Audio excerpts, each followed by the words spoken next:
ये कृपा करके बताएं कि क्या शास्त्रों में ऐसा कोई व्रत अनुष्ठान या तप है जिसके करने से किसी अपने का गंभीर से गंभीर रोग अथवा पीड़ा तत्काल समाप्त हो जाए।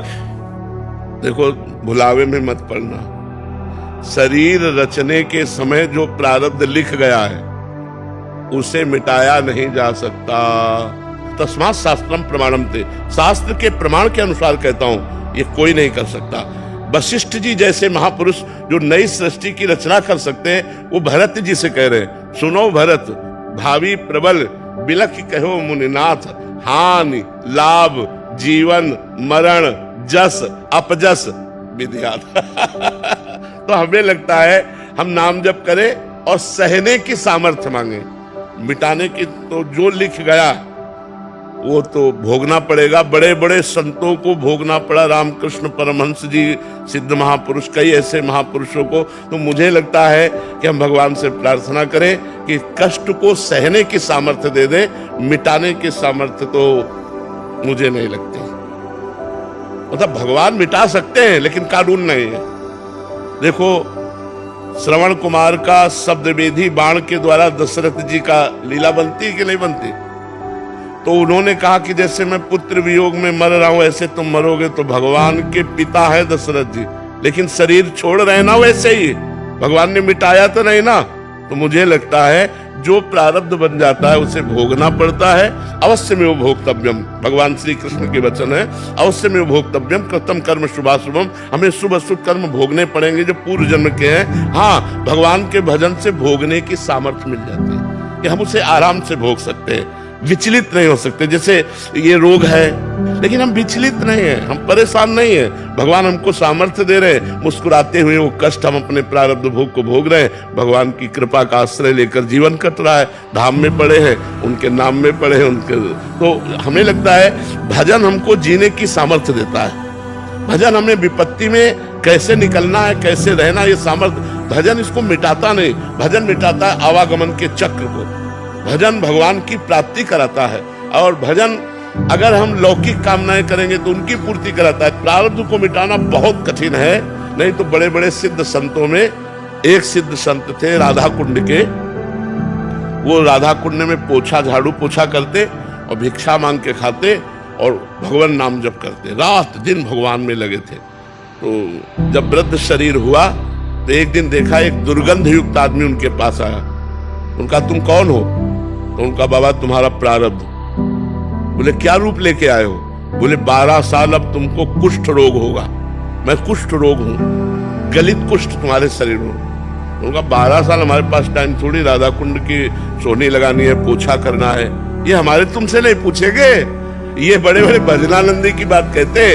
तब उन्होंने दूसरे दिन फिर आया प्रारब्ध और कहा हम 12 साल के भोग को 6 साल में निपटा देंगे, रात दिन लगा के, आप स्वीकार करो। तो उनका 6 वर्ष तो बहुत होते, 6 वर्ष हमारे पास टाइम नहीं।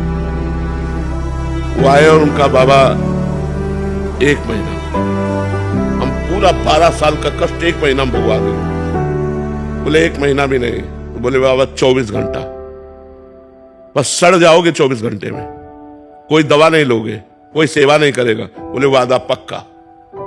24 घंटे अपने शिष्यों से कहा कि मैं जा रहा हूं कमरा में, 24 घंटे बाद निकलूंगा, चाहे जितना चीखू, कोई आना नहीं, कोई औषधि नहीं, किसी से बात नहीं।